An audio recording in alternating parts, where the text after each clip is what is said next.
Assalamualaikum warahmatullahi wabarakatuh. Pamirsa sabekreber dongeng Mang Cecep Gorobacep anu satiasa tuhu manco di mana wae ayana.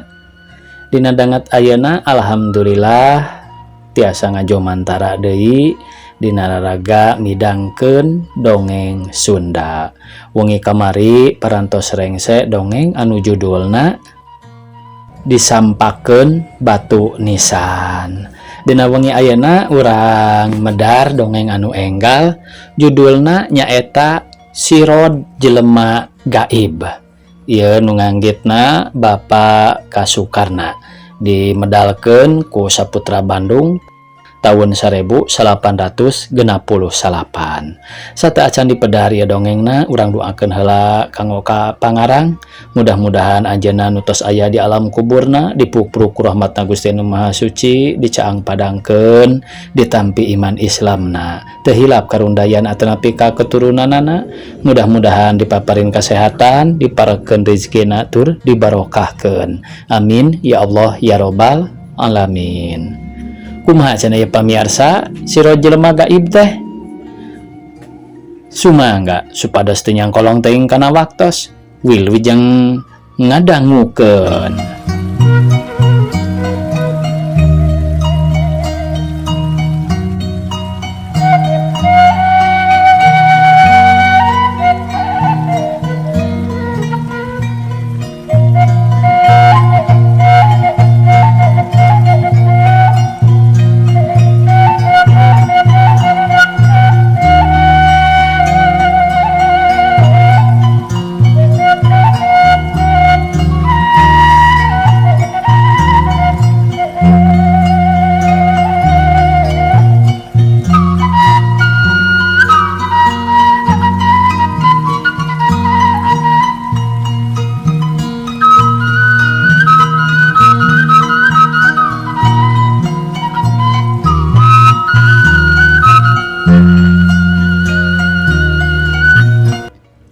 Kepluk, kepluk, cit, cit, cit, cit.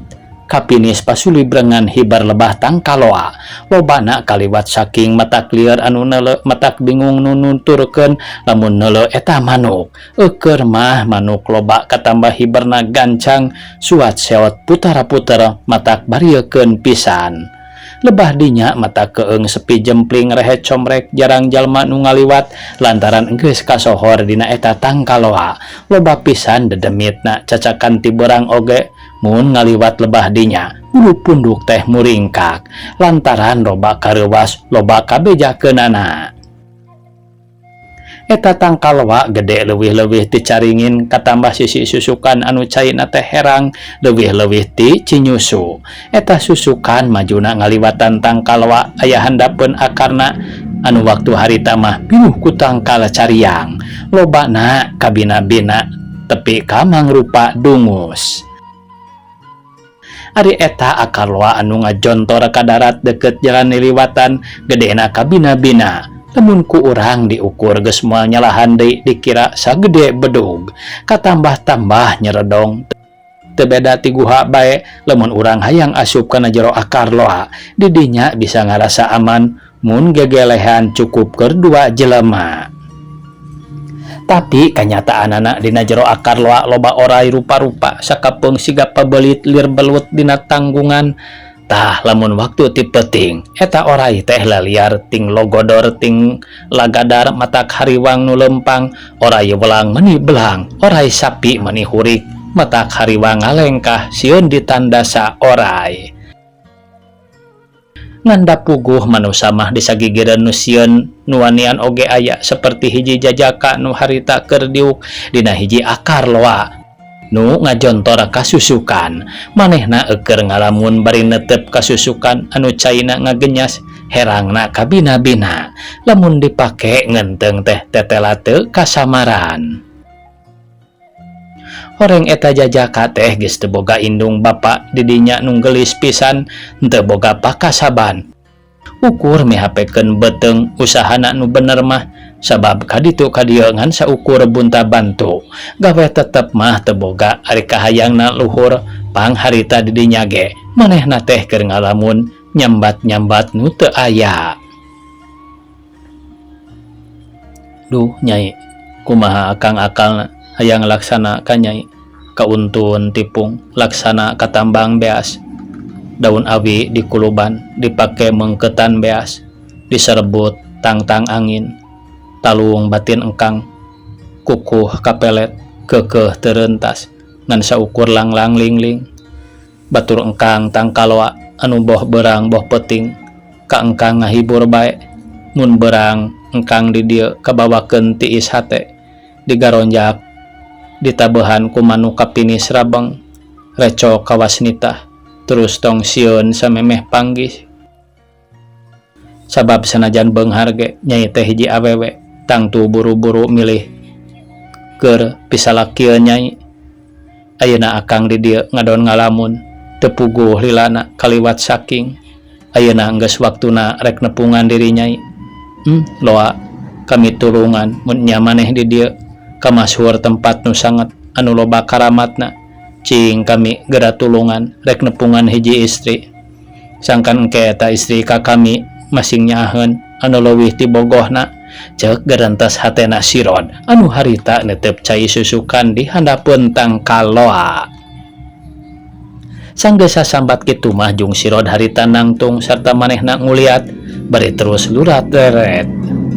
Kawas nu hayang nyaho nah dieu di dinya teh aya jalma ningalikeun tapi barang geus tetela di dinya eueuh sasaha gancang si Rod teh ngaleos, maksudna arek ngajugjug ka salah sahiji istri nu dipake panyileukanana.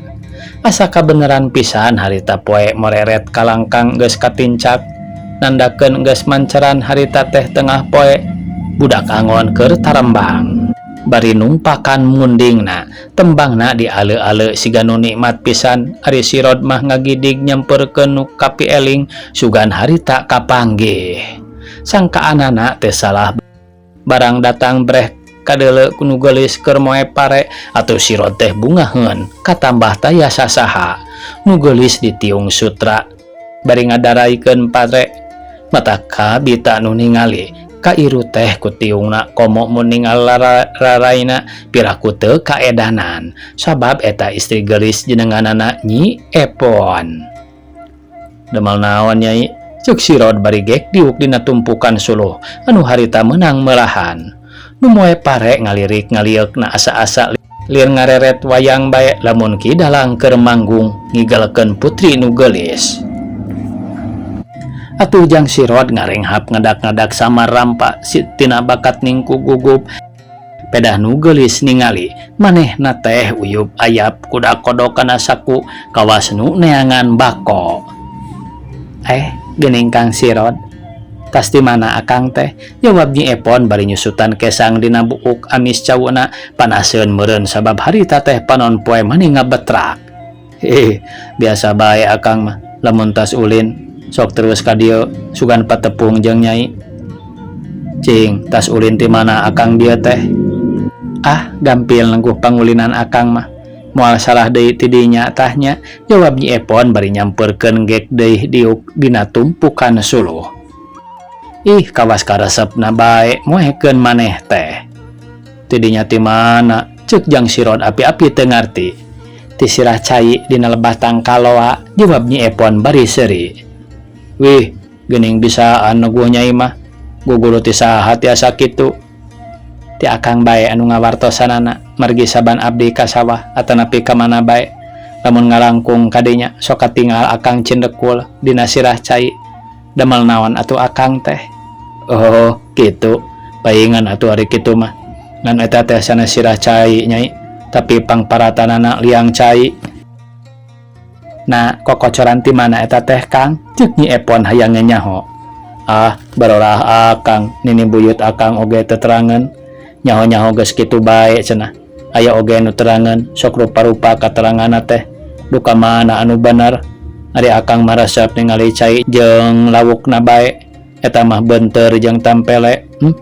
Meniting borela katingalina teh. Borela ka ditu, borela ka dieu. Ari di luhur ningali manu kapinis anu recet dina buah loa. Matak tibelat deh lamun ras kadenya teh resep kuplak plukna buah loa anu asak sarta katingali loba nu mejrel bakat ningku asak meureun jeung nu dipikaresep ku akang mah taya nu manieun ngalanto kadinya. Jadi akang ngarasa jongjon ngalamun-lamun aya di dinya teh. Ngalamun naon Kang? Hayang gaduh sawah nu lega akang teh ceuk Nyi Epon kawas hayang nyaho eusi hatena jang sirod. Teu perlu ku sawah akang mah geuning teu boga naon oge, teu burung dahar sarta daharna sarua sareng nu beunghar. Ngalamun naon atuh ceuk Nyi Epon heraneun. Ngalamun ka Nyai, jawab sirod bari neuteup. Nah abdi make dilamun Kang. His eta mah geus kawajiban akang hiji lalaki kudu naksir ka awewe pikeun pibatureun hirup. Loba ari awewe mah boh di dieu boh di lembur anu sejen, tapi anu kataksir ku akang mah ngan saurang nyaeta ceuk sirod henteu terus nyaritana teh kalah neuteup bae semu nu geget. Saha Kang? Jawab Nyi Epon siga nu heran. Nyai, akang bogoh teh ngan saukur ka Nyai, tapi Nyai tara mere budi ka akang teh nya. Kunaon pang kitu teh? Nah teu bogoh atawa kumaha? Dicarek ku pun bapak Kang, sareng dicarek ku Abah Jamil. Nah tuang rama make nyarek? Tanya sirod semu nu heran. Sabab abi rek dikawinkeun ka Kang Kamin, anakna Abah Jamil. Oh, kaharti atuh ayeuna mah ku akang teh. Eta Nyai daek dikawin ku Kamin. Nah bogoh Nyai ka Kamin teh. Abdi nyebatkeun teu bogoh Kang, anu sayaktos nama abdi teh alim. Mung nyaeta atuh surpun bapa teh engke oge sanggeus kawin pangabogoh mah datang sorangan. Ayeuna mah turut bae cenah kahayang kolot. Malah saur Abah Jamil mah hayang bogoh mah gampang. 3 kali sasajen dina malam Jumaah oge moal burung geget. Ayeuna mah anu penting teh eta bae. Ceuk Nyi Epon henteu diteruskeun nyaritana teh. Eta kumaha Nyai? Tanya sirod hayangeun geura nyaho. Taeun saha nu kuat eta nu meunang cenah. Kuat kakayaanana, kuat gelutna. Pendek nama kuat sagala-galana panginten. Da saurna mah keukeuh bae saha nu kuat eta nu meunang. Nyi Epon, ari Nyai sok ingat ka akang, ceuk sirod bari neuteup mani antab. Kantenan bae Kang emut mah. Nah nya Kang abdi sok emut, jawab Nyi Epon bari melong deui kawas anu katarik batin. Oh Nyai, nuhun Nyai, akang teh ngarasa bunga ku dipika ingat oge. Nuhun Gusti, ceuk jang sirod bari ngalimba teh kodomang gap nyekelan leungeunna Nyi Epon. Barang gap leungeun Nyi Epon dina lebah pigeulangna ku jang sirod dicekelan tera karasa ku Nyi Epon. Hate ratu keketegan manehna kakarap pisan dicekelan ku lalaki anu sakitu kasepna. Nu matak pantes teu kuat hatena anu teuas teh ayeuna mah jadi leeh leyur kawas nu digodog ruirei getihna ngagolak daun ceuli jadi beureum nya kitu deui raraina ayeuna jadi bareubeuk. Tapi bareubeuna beungeut lain bareubeuk rariet tapi bareubeuk gareget anu mata karasana sabulu-bulu teh sureser ting sariak ting geleter tina bakat ningku suka. Terus deui silih pelong kawas ngajugjugan hate. Ari geus lada lelerah kakara pok sirod ngomong sorana teh lawun pisan. Nyai atuh upami kitu mah Nyai teh aya karep ka akangnya. Nyai teh aya hate bogoh ka akang. Nah aku Nyai teh diterangkeun ka tuang rama. Kang Sirod, apan surupun bapa oge sareng Abah Jamil saha nu kuat eta meunang. Ayeuna abdi terang naon kakuatan akang. Janten sanaos abdi nerangkeun oge yen beda kahayang tangtu moal laksana sabab abdi yakin akang teh teu gaduh kakuatan. Nah akang kiat ngalawan Abah Jamil. Di lembur urang sadayana mikolot ka Abah Jamil teh. Lantaran jelema kuat tara rubuh lamun gelut badana pikasieun malah tukang cukur oge taak cenah henteu mampu lantaran buukna ngosreng teu bisa teraku peso. Komo deui kulitna mah tangtu kana liatna teh nu mawi ka Abah Jamil henteu aya nu wantuneun. Buukna matak garila cawid-wid tara dicukur. jangot jeung kumis rarogok sarta parinuh ku daki. Lir gemuk sabulu-bulu, malah mah lamun keur ambek bulu bitisna hariras kawas bulu landak bae. Tapi duka ketah, da abi mah teu acan terang ambekna Abah Jamil teh. Ngan anu terang teh Abah Jamil kaluleuheu sarta di lumur urang mah manehna dipikasieun lantaran jadi jagona pamuntangan sarerea. Ari ayeuna pun bapa kasebut jalmi nu kuat, namung sanes kuat gelut pun bapa mah kuat kaya. Sawah lega duit loba, henteu aya kakurangan. Tah nu matak maranehna tetep bae baradami rek ngadahupkeun anakna nyaeta Kamin jeung Abdi, ceuk Nyi Epon bari ngahruk. Nuhun Nyi Epon, tapi akang oge boga kakuatan Nyai, hayang milu tarung ngajajal pangabisa. Lantaran kakuatan akang moal aya bangsana ceuk akang mah jawab sirod bari tetep bae netep. Atuh gancang Nyi Epon teh tungkul teu kuat ku cahya panon nu sakitu seukeutna nyelesep ka jero hate. Naon kakuatan akang teh? Nyi Epon nanya sanggeus mikir sakedeung teh. Cengkat deui. Kakuatan akang mibogoh ka Nyai, moal beunang di halangan akang mah Nyi Epon tibatan jeung kudu nyebut teu bogoh ka Nyai. Kajian teuing dikakasa ku Abah Jamil, teu sieun akang mah sieun soteh ku naon Kang, ceuk Nyi Epon neruskeun omonganana. Ku Nyai sieun teu dilayanan ku Nyai. Ari Nyai bogoh mah ka akang, ngerasa meunang akang teh. Akang arek tetep bae ngadeukeutan ka Nyai lantaran sarua bogohna, sarua kahayangna. Lain kitu Nyai, kumaha Nyai bogoh ka akang? Sami Kang, abdi oge bogoh, tapi kumaha atuh urang teh? Jawab Nyi Epon meuni ngahruk. Ayeuna mah lamun Nyai bogoh ka akang, tetep bae kudu ngalayanan akang. Ulah sieun ku itu ku ieu, nya kitu akang oge moal rek miris ningali ka Abah Jamil. Komo deui ka Kamin mah, tetep bae lamun urang panggih, urang mah kudu babarengan, sarta lamun aya nu nanya, sebutkeun wae da bogoh pada bogoh. Kumaha lamun kitu, satuju Nyai teh atawa henteu? Satuju Kang, abi mah ngiringan kumaha akang, lantaran abi rumaos sok emut wae ka akang. Nyai, kalintang akang sugemana lamun kitu mah, ceuk sirod bari ngusapan buuk amis cauna Nyi Epon sanggeus lila ka karajang sirod amitan, rek balik ka imahna. Ngan teu jauh ti dinya imahna sirod teh. Waktu jang sirod ngalewas ku Nyi Epon ditingali ditetep disidik-sidik, manehna bogoheun pisan. Da puguh jang sirod kasep ngan hanjakalna saeutik sirod teh jelema miskin jeung teu boga indung bapa sarta taya pangabisa tina ilmu pangaweruh. Manehna mah kosong pisan, gaweana teh naksir bae kana gerak-gerik Epon, istri geuris liwat saking. Atuh Nyi Epon ngahruk lantaran manehna yakin ka sirod moal laksana sabab bapana geus janji kadengieun ku ceulina hayang pisan ngadahupkeun manehna ka ujang Kamin. Nu matak Nyi Epon bingung sabab diri manehna teh kajang Kamin mah teu bogoh, atuh leng bae ngalamun bari ngadaraikeun pare. Keur kitu aya nu nyuara, Epon nah Nyai make kumawani rerendengan jeung si sirod. Ceuk hiji sora awewe siga nu ambak. Nyi Epon nuker ngalamun barang ngadengen nu nanya manehna meuni ngagebeg sarta gancang bae malik ningali heula ka tukang. Ari breh horeng indungna meureun ti tadi geus ngintip, atuh pok bae ngawaler sorana teh dumareda. Mak, abi mah bogoh pisan ka Kang Sirod teh. Bogoh? Aduh. Make geus nyaho dibogoh sagala rupa, ceuk indungna sarta henteu terus ngomongna teh leos manehna mah indit deui. Ari Nyi Epon terus ngurus deui parena. Beurang kaganti ku peuting matak keung matak sieun di dinya mani geuman lantaran lemburna gede. Ari imah pacul celan.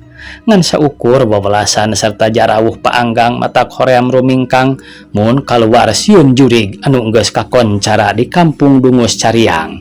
Harita mah sangat pisan. Anu wanieun rumingkang ngidar matak maruringkak bulu punduk. Anu wanieun rumingkang ngidar mapai eta lembur ngan Abah Jamil sorangan sabab pikeun manehna mah nu sangar sok didatangan nu sangat teu nanaon. Bubuhan geus diulik, sadayana nu ngagegeh ku manehna sok disuguh, cek beja mah di babuhan ngarah teu daek ngaganggu. Jalma-jalma ngaharekok lantaran manehna nyaho harita malam Jumaah, jurig-jurig pada bijil, setan-setan pada mijah. Nu matak kabeh teu wani waktu harita kaluar, sabab beuting anu werit lamun kaluar bahaya, tapi hatena mah regreg sabab aya Abah Jamil nu biasa ngalanglang. Ari harita Abah Jamil sidakap sinuku tunggal yang hareupan kukus ngebul. Mulan loba haseup menyan, tapi kaminuhan imah diksaksian ku anakna Jang Kamin nu satia jeung 2 murid Bah Jamil nu ngaranna geus kamasyhur, si Kewen sareng si Tihul, murid kakasih Bah Jamil.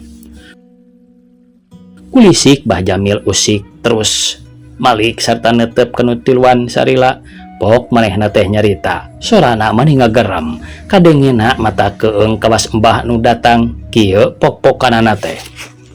Tihul. Ieu abdi kaulan sareng pun Kewen Abah, jawab si Tihul bari mendeko. Henteu poho tadi, pangrajinan teh euy.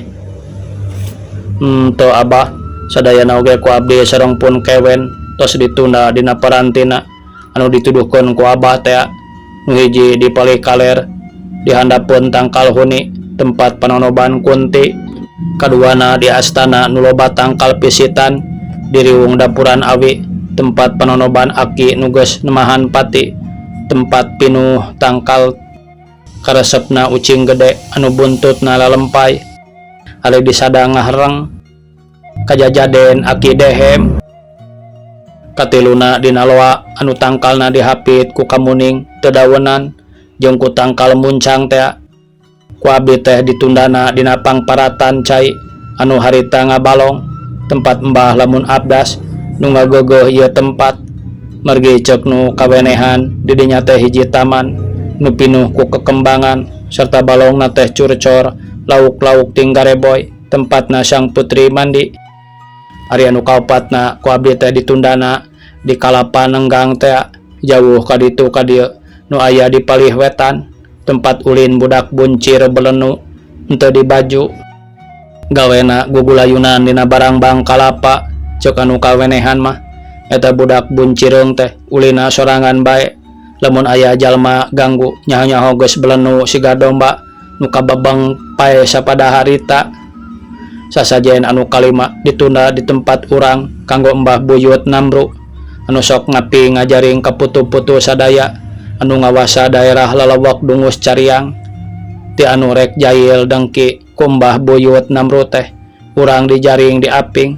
Tak kitu sadayana teh Abah tos beres ditundaan ku abdi sareng pun Kewen.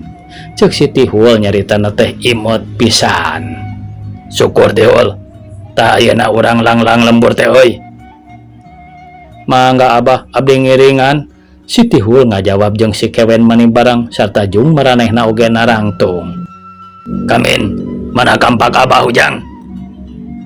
Ieu Bah, ku abdi teh tos disayagikeun margi abdi terang saban malam Jumaah. Abah teh sok ngalanglang lembur, ari ngalanglang lembur sok ngabantu ieu kampak. Nah henteu tiasa digantos ku gobang Abah, jawab anakna malik nanya. Is, ieu mah kampak teh gede maunatna ujang. Maneh mah moal nyaho. Kon ke ku Abah rek diterangkeun lamun Abah tereh maot. Ceuk Abah Jamil bari terus harita nangtung leos indit kaluar dituturkeun ku tiluan. Hawa peuting mata ketir mata keung mata sieun lantaran eta lembur teh harita geuman pisan jeung imah pataranggangan kaselang ku kekebonan tatangkalan mani poek teu beda ti leuweung bae. Katurug-turug harita sasatuan mani beger manuk hantu di sarada sakapeung koreak ngear. Tapi pikeun Abah Jamil harita taya ka keung terus ngulilingan lembur mapai-mapai nu sarangat di kaler terus ka kulon maju ngidul terus ngetan reg eureun di sisi sawah di handapeun tangkal muncang sarta pok manehna ngomong ka anu keur ngalanteurna. Tihul, tuh ai Kalapa Nenggang teh tempatna budak buncireung teh. Nah si laing hayang nyaho, lamun hayang nyaho ku dewek arek dikemat sina nembongan moal sieun si laing. sok kugulayunan dina barang banggera euy. Ulah abah kuriak bang baungan baeng ke moal wani keluar ti imah upami teu sareng abah ulah ditembongkeun abah nu karitu patut mah. Ari sieun mah moal naneba ditutuh dina embal aya sinyoh euy. Lamun kawenehan mah sok kadeuleu jurigna anak walanda nu paeh teh dibabas cenah dina eta embal teh waktu harita manehna tulung-tulungan mata karunya euy malah lamun nembongan teh sok kitu deui gegorowan tulung-tulungan. Abah Jamil bari netep ka beulah wetan nu kasinaran ku cahya bulan remeng-remeng. Keur kitu aya nu tulung-tulungan. Aduh, tulung, mak, tulung. Aya sora awewe jejeritan atuh rai si Kewen jeung si Tihul bulu pundukna carengkat malah jang kamin mah terus bae nyekelan ka bapana sarta disesedek ku si Kewen jeung si Tihul sieunun meureun. Kunaon naon si laing teh kalah pasedek-sedek kawas meuri digiringkeun. Aduh, aya awewe halawokan, ulung-ulungan cek si Kewen sieunun pisan. Anu pihartieunana mah aduh abah aya awewe gogorowokan tah tulung-tulungan. Teu meunang borangan si Kewen. Cilaka ku pula si laing sorangan geura. Lain sora jurig deuleu eta mah, lain. Cek Abah Jamil bari ngadengekeun deui eta sora tilbah mana datangna sora. Hiuk angin ngagelebug sorana peting keresek nebak kana tatangkalan kana awak nyecep tiis da puguh angin ti peting ngaheos angin nu ti kulon mawa sora anu ceurik sigana teh maningaleu kawas nu aya kanyeri culak celuk menta tulung kadenge ti kajauhan. Ampun, aduh ampun cek eta sora teh kadenge deui ngaluun ka bawa ku angin. Tagi-tagi Tihul aya rakyat abah ditandasa deuleu hayu tuturkeun cek Abah Jamil lempangna mani ngagedik dituturkeun ku tiluan. Beuki lila beuki deket kana lebah eta sora ari pek teteh lapisan anu tulung-tulungan teh di imahna pada Suki bapana Nyi Epon teh. Cilaka euy Tihul kida Suki dirampok meureun jeung maneh ka belah kenca cicing dipipir heula nya. Abah jeung kami endrek belah katuhu bisi rampokna kalabur hati-hati laing euy. Cek Abah Jamil ngatur-ngatur arek nangkap rampok nu disangka ku manehna mah. Katayap teh Abah Jamil harita mapai nu poek ari breh teteh lapisan aya jelema keur noong kana bilik eta imah. Atuh Abah Jamil ambek gancang harita ngabentak sorana siga guludug. Rubuh, cek Abah Jamil bari muter-muterkeun kampakna dina luhureun sirahna. Ngadenge eta sora teh anu keur noong rewaseun sukuna mani nyorocod ngelopor teu bisa indit. Bro, bae manehna rubuh. Panona mani murelang ningalikeun kana kampak anu muih lir kolecer seseukeutna ting kolebat. Ting burisat mani buleud lir ibarat ramat lancah. Nuleukeun musuhna rubuh Abah Jamil teh bungaheun terus kampakna harita ku manehna teu diputer sok dibikeun ka anakna sarta ngomong tarik pisan teu beda ti ngagorowok. Kenaon si laing di dinya ha? Keur noong Abah, jawab si Rod. Sing horeng si Rod anu keur noong teh ngajawabna dumareda tina bakat ning ku sieun. Noong naon si laing euy? Geuning si Rod maneh teh. Cek Abah Jamil nyentor atuh jul-jol di si Kewen jeung si Tihul nyamperkeun. Malah Bapada Suki oge kaluar harita teh lantaran dipipir aya nu ting haraok siga nu rek ribut. Ayo, jawab si Rod. Noong naon si laing ha? Cek Kamin milu nyarita. Noong etaun, jawab si Rod terus nyaritana teh. Etaun naon kurang ajar, turwisen geura keh. Bet kitu gawe si laing teh ngantuang toong. Ayo jawab, noong naon sia? Cek si Tihul bari nyepak. Bawa ka jero imah Abah Jamil, urang tanya dinu caang geura. Cek Bapada Suki ngilu nyarita. Gancang si Rod nu ngayak-yak harita pada ngarejeng dibawa ka jero imah manehna teu bisa meta sabab daya pangabisa. Barang geus aya di jero kacaangan lampu gemreng. Jang si Rod teh dijongklokkeun gabro manehna nyangkere kana juru bilik pisan. Kenaon si laing tuang tong teh si Rod? Noong naon? Cek Abah Jamil nyenghor deui. Noong Nyi Epon, jawab si Rodu mareda. Hah? Noong Nyi Epon? Dicokel si Hata, panon teh ku aing, cek kami nafsu, pedah manehna oge geus ngadenge ieu Nyi Epon teh pi pamajikanana. Nya, kuring noong Nyi Epon lantaran watir. Watir kunaon si Asirot? Abah Jamil heran. Pada disiksa ku Bapak Dasuki, tepi kaaluk-alukan, numawi ku abdi tadi toong, jawab si Rod bari netep ka Abah Jamil anu terus-terusan tisa sorongot. Kunaon jang Dasuki? Make nyiksa budak? Nya eta teh? Abah Jamil nanya ka pibesaneunana. Waktosna kabujang sae pamiarsa, sakitu anu tiasa kapihatur. Wassalamualaikum warahmatullahi wabarakatuh.